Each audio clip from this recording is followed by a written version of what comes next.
Tuesday, November 26th for the Public Works Committee. Could we have roll call, please? Robert. Roseland. Aye. Pettigrew. Here. Ham. Here. Lehman. Here. A quorum is present. Thank you. Can we have an adoption of the agenda, please? I don't think we have anyone out there for general public comments, so we'll float past that. Consent items 1 through 10.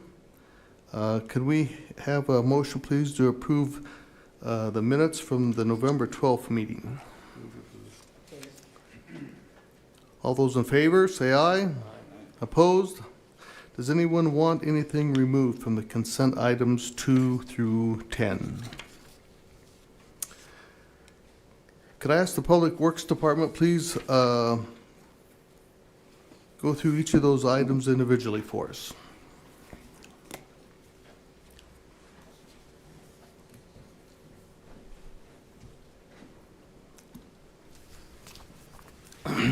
Thank you, Mr. Chair. For item number 2, Stacy and Eddie, I think, will be coming to present on that item. Thank you.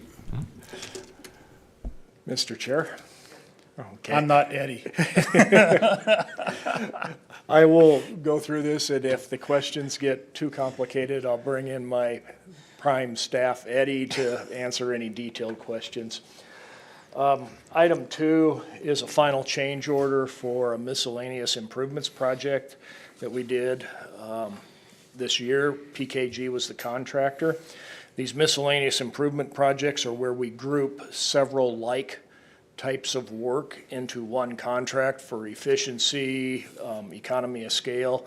It makes it more affordable and it allows a contractor to get a bigger project. And they've been very successful for us over the last few years. This project did work at 3 locations: the WRF, the Water Reclamation Facility, electrical improvements for a water booster station, and then we did security at 3 reservoirs. This is a final change order, and it sets the final cost as well as the start of warranty period and the completion date for the project. If I may go ahead and hit the other 2 that I have. I have item number 4 as well. This is an easement. The city of Rapid City was approached by Golden West to request an easement for a utility of theirs out at the water reclamation facility. It does not provide service for our facility. It is for Redemption Road and the customers to the south and the residential area. So we looked at this as a location that would accommodate their needs for utility, but not get in the way of any future expansion at the WRF. This easement allows that to be located, and agreed to sign an easement for Golden West. There is a provision in there that there is a one-time move at their cost. If in the event we did ever need to have that utility moved, they would move it at their expense. Item number 6 is also one from our group here. And this is just a clerical issue. There was a line item on a advertising authority. Then the line item was for professional services, and it should have been a line item for consultant services. So this is just a correction to change that line item to consultant services. And with that, I'll turn it over to Roger Hall. All right, thank you. I will start with item number 3. This is the authorization for the mayor and finance director to sign the agreement between the city of Rapid City and HDR Engineering for a professional services agreement for sanitary sewer pipe and manhole repair rehabilitation. If you look at the project description, this covers the preliminary design, final design, and bidding services of approximately 6,000 feet of sanitary sewer and the rehabilitation of 20 manholes. The description of the area is pretty large. It's north of Anamosa Street, east of North Maple, west of North Lacrosse, and south of Mall Drive. So, and the goal of this would be to provide us a design and bid a project to reline the sewers in that area where needed and to rehab the manholes. This reduces our infiltration and inflow into the system, thereby helping the entire system with its capacity. Item number 5, I'm going to ask Sarah Auden, our senior engineer that takes care of all of our bridges in town, to come up and speak to that.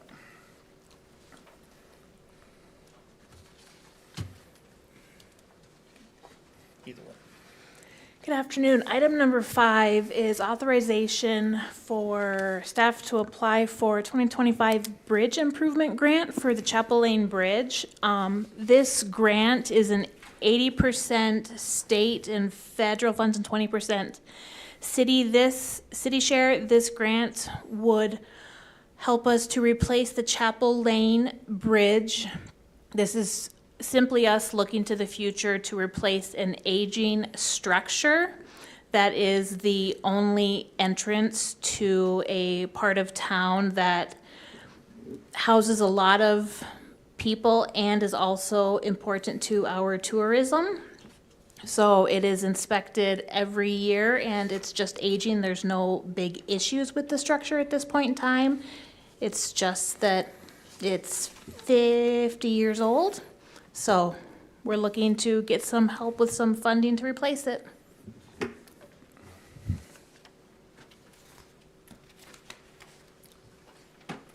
Item number 7. Daniel? Thank you, Mr. Chair.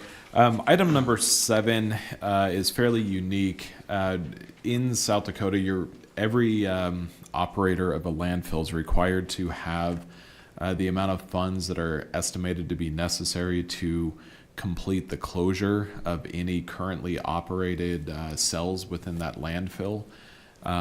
And the Rapid City landfill will be at kind of a high water mark in the number of cells that are currently open and operational this April. So in doing so, our potential obligation is higher. That amount needs to be set aside and has to be there's several different options, but the most realistic option is to have that funding set aside in a CD that would also be accessible by the state. If for some reason the city were to become insolvent, then the state would be able to access that CD to be able to close the landfill. Since we are reaching a high water mark in April, we're trying to ensure that there's sufficient funds that are going to be set aside for that obligation that would happen in April. And then a couple months afterwards, I think we'll be done with the closure, and then it'll start to come down, that obligation. But with that being said, this resolution authorizes that CD to be established and for the state to be able to have access to that only if the city were to become unable to make or continue operations, which that would not happen. But then in addition to that, I think it's important to note that the sanitation fund would be borrowing $500,000 from the water fund as well as $500,000 from the wastewater fund. And that's because the sanitation fund, through its collections, does have insufficient cash to meet that obligation. And so they would be borrowing funds from our other 2 enterprise funds. Those enterprise funds would continue to receive the interest income that's received, but it'll essentially be a loan to that fund. And we are working with the sanitation fund to bring forward a rate study probably in like next June, July. We are doing that internally so that we can hopefully set the rates that would be sufficient so that this sort of thing would not be needed in the future. Daniel, has this happened before in the past? Yes. Yeah. And every December 31st, there are several loans that are made from one enterprise fund to another or from the general fund to another based on cash flows. For example, the golf courses frequently end up in a negative cash balance at the end of the year and receive loans. That does happen. It's very infrequent where there's a CD established with another entity that's able to pull funds from it, but that's a federal requirement that's unique for the landfill. Thank you. Mm-hmm.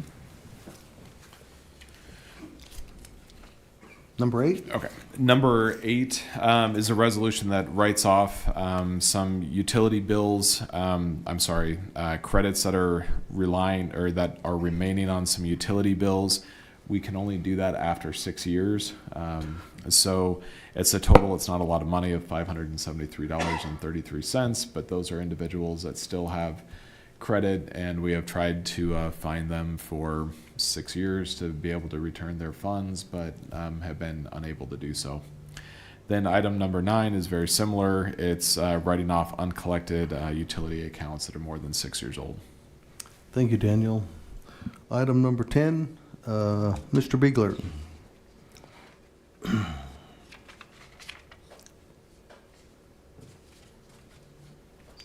There we go. Thank you. Item number 10 is a change order to our irrigation contract for the project we have going at Executive Golf Course and at Star of the West softball complex. This change order will cover the materials and labor to install an additional zone at the golf course for better coverage, and also it covers revised connection to one of the zones being installed at Star of the West. So it is a kind of a smaller change order, but it is necessary for better coverage at those 2 locations. All right, thank you, Stacy, Roger, Daniel, and Jeff, and I forgot your name, ma'am, for your presentations. Does anyone on the Public Works Committee have any questions? Jesse? So I've got a quick question for Mr. Titus on number two, the increase of 51,000 and change. What was you described what it was, but what was it for? Why did it cost more? It's kind of a complicated answer here. Okay. It is a reconciliation of 11 different bid schedules that are comprised of a number of bid items. So a lot of it was reconciliation, but I'll give you the highlights. One of the main items was we had an instrumentation and controls for our gas flare. We flare methane gas at the water rec facility, and we needed to do some additional instrumentation and controls to facilitate that. The generators transfer switch it's an existing switch for our emergency power. That switch was deemed to be in failing and needed to be replaced. That was a fairly large item. There was additional instrumentation and controls to operate the grit separator on a piece of equipment at the WRF. Our schedules D, F, G, and H were rectifying quantities. These were like asphalt tonnages, curb and gutter, concrete that increased or decreased. So it was a reconciliation of unit priced items. And then Schedule E was additional electrical work at our Robbinsdale booster, and it was our existing heater was malfunctioned during the time that the work was going on and needed to be replaced, so we went ahead and replaced that heater. I do have Eddie in the audience if you need more detail than that, but those would be the highlights. Thank you very much. I have one other quick question for Mr. Ainsley. The uncollected utility billing accounts, how much was that? Just curious. Yeah. If you would. The amount, I just turned the page, it's not as good as the other. It's $105,299.35. I wish they came close to offsetting, and That'd be nice. they don't. Is that just for 1 year, 12 months? Yeah, that's 1 year, but it's 6 years old, so that would be 2018. Okay. Okay. All right. Thank you. Can we have a motion, please, to approve items 2 through 10? Those in favor say aye. Opposed, motion passes. That's the end of the consent calendar. No one's here to comment on the public comment for the non-consent items, so we will move to item number 11, and that's a presentation on the update on city snow removal by Jesse Reeb.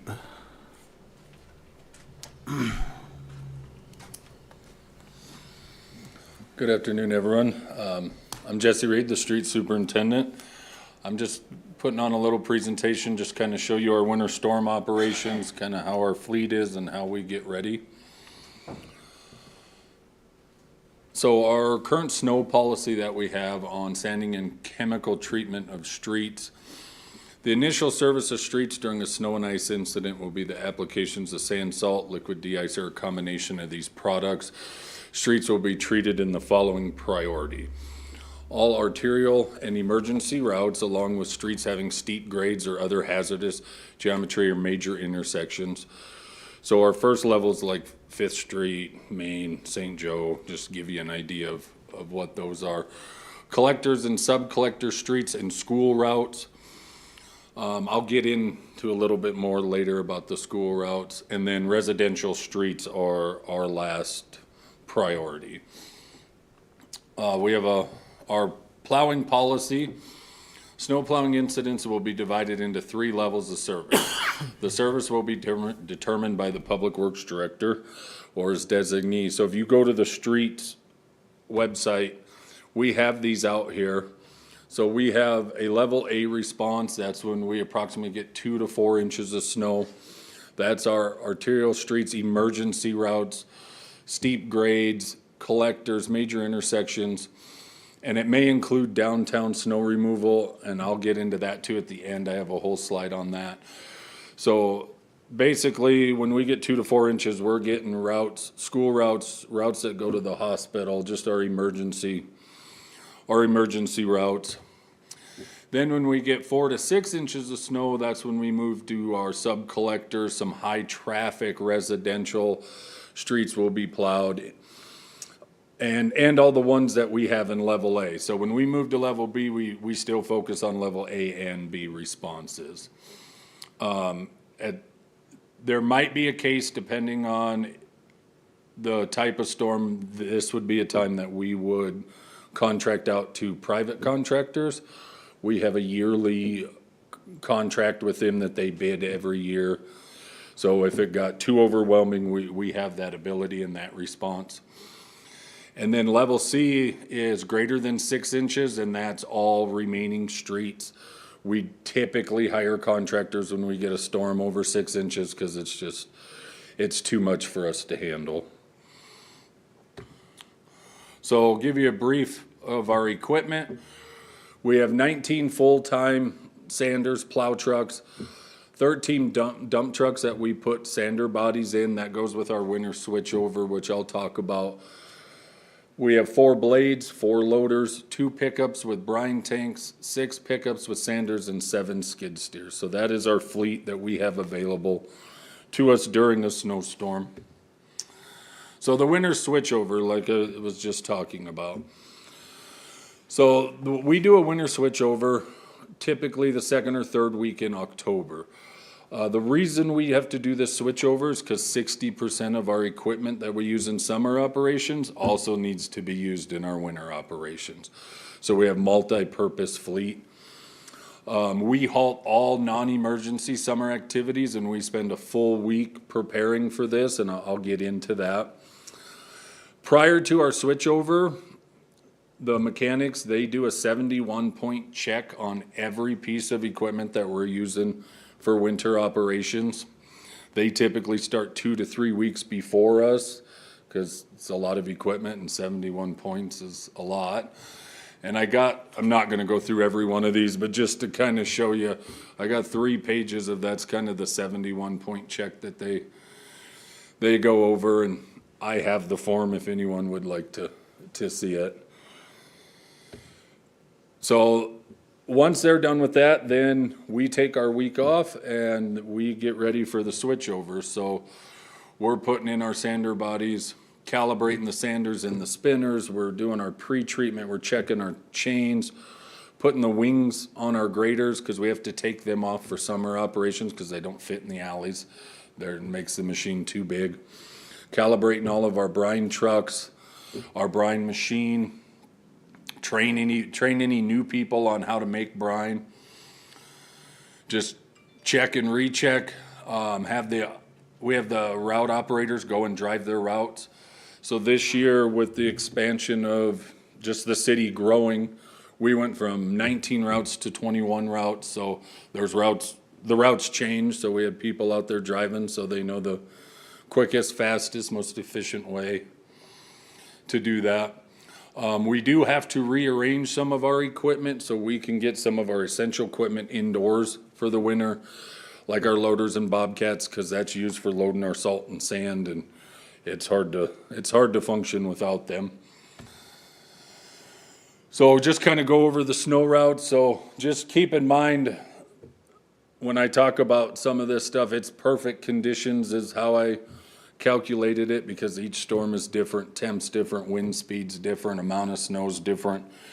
So just each storm's different, and we kind of adjust on the fly there. But like I said, we have 21 snow routes, which is 2 more than we previously had. I have 31 available drivers, so 24 drivers during the day, and I have 7 for our night crew, because we are basically a 24-hour department.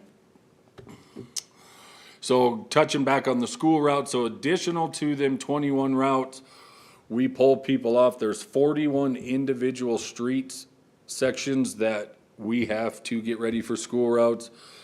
Once again, that depends. I mean, if it's bad enough and school gets called off, them aren't a priority, but in the 2 to 4 inches when they still have school, we have 41 streets that we have to hit before we get to our snow routes.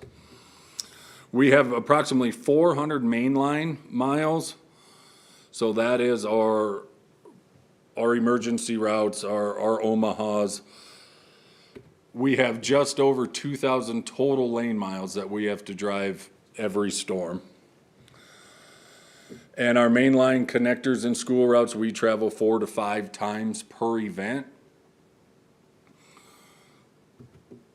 And then residential is normally, if it's over 6 inches, we hit it once. Residential is normally at the end of the storm, because we're keeping the emergency routes and main lines open. But if we were to send all 31 people out, and they were to drive 20 miles an hour, no stop signs, no people in the way, it would take us 3.2 hours for them 31 drivers to drive every street in the city.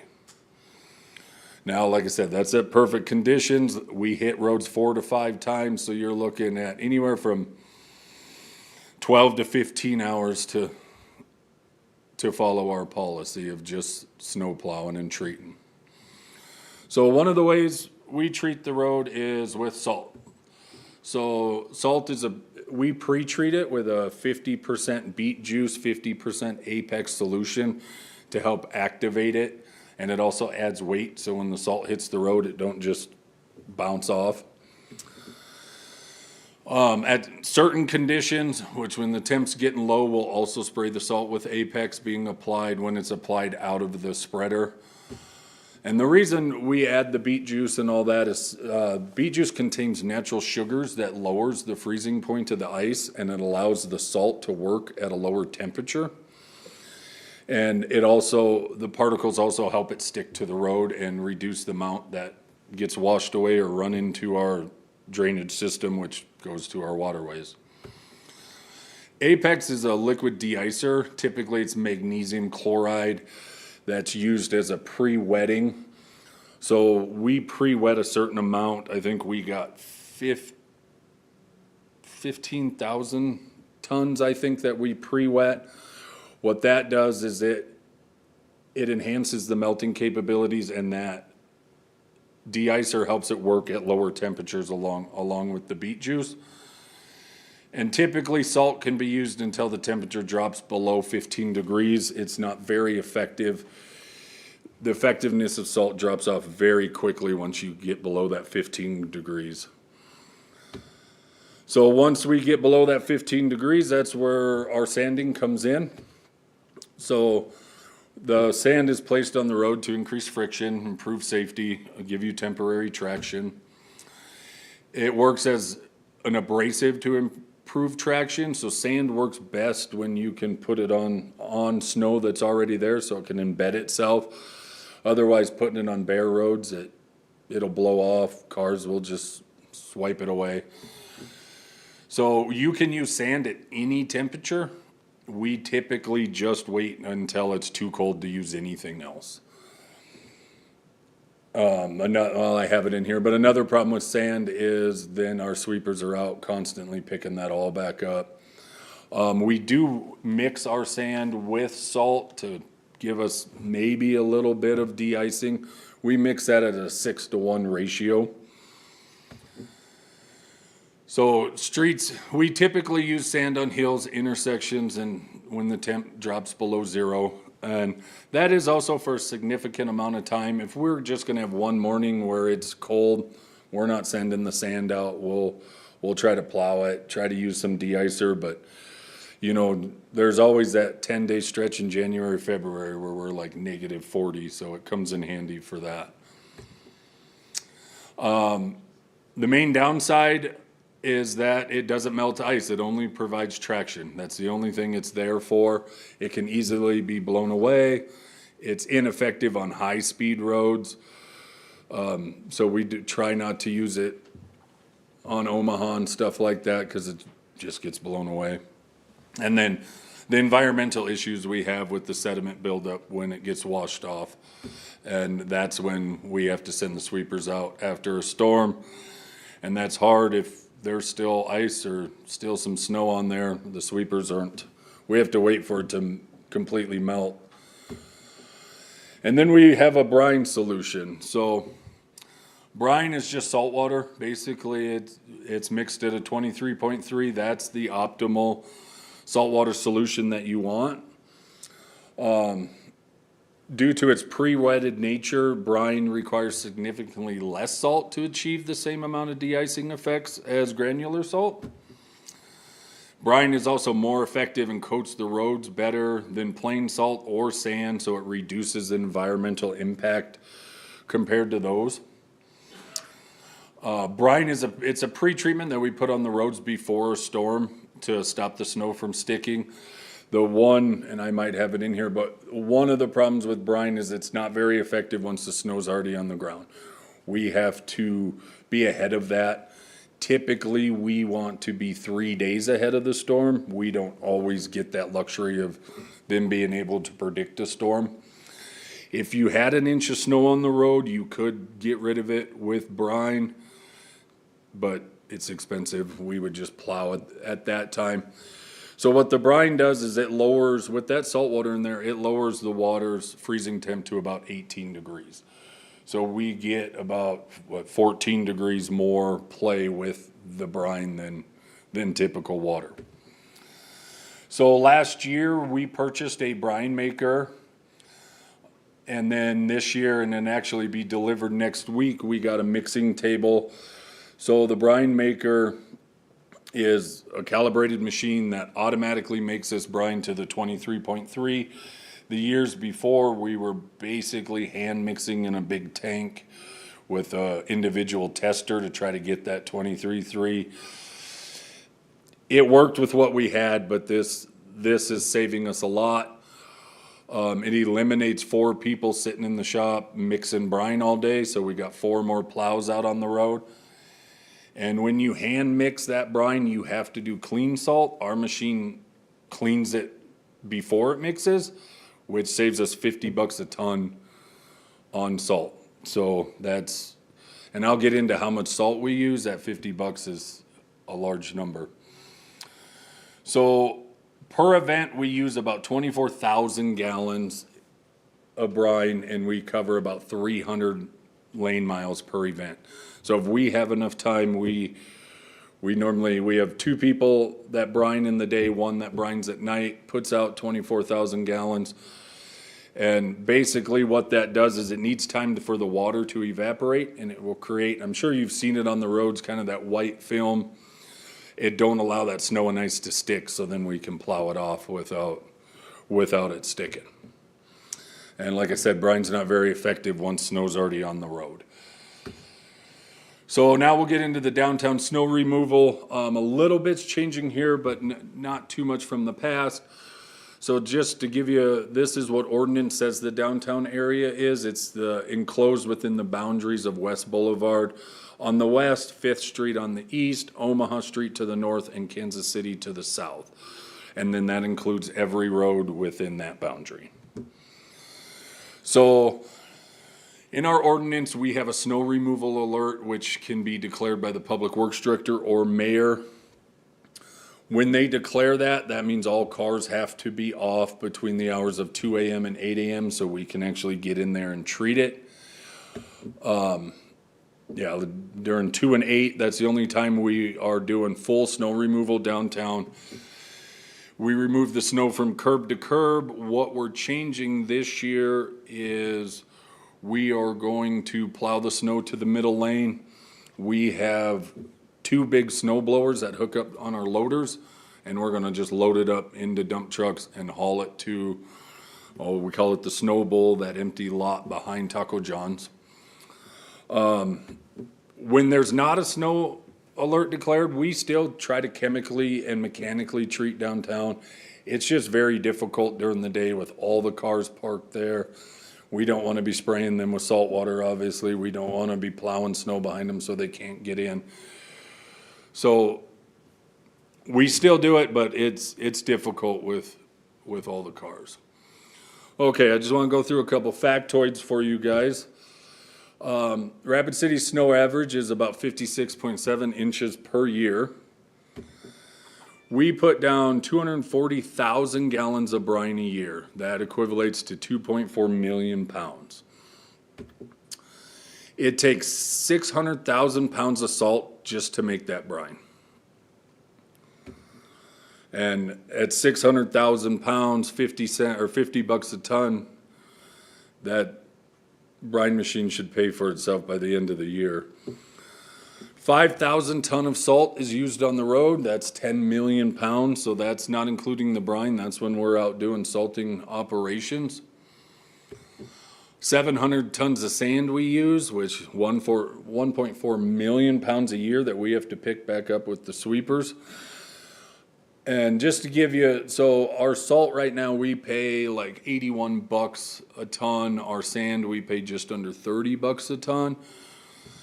So we have decreased over the last 8 years the salt usage by over 2/3. So going back and looking at some of our orders, obviously this was before my time, but we were using just over 14,000 tons of salt. And now with bringing in this brine and using mechanically to remove the snow, we've cut that down by 2/3 over the last 8 years. And that's it. Any questions? Jess, I have a question, just out of curiosity. When you use subcontractors for the snow removal, how do they bid that? By the hour, by the ton, or? So they bid it by the hour, by equipment. So the bids we get is contractors will send in, this is how much our blade costs per hour. This is how much our dump truck costs per hour. This is how much our side dump costs per hour. That includes driver. So, and I don't remember exactly what our contract says, but like 200 bucks an hour for a blade and 150 for a dump truck. So yeah, it's all by hour. Thank you. Any other committee members have questions for Jesse? Thank you, Jesse. Appreciate the presentation. Thank you. Could I ask for a motion to adjourn, please? Meeting adjourned. There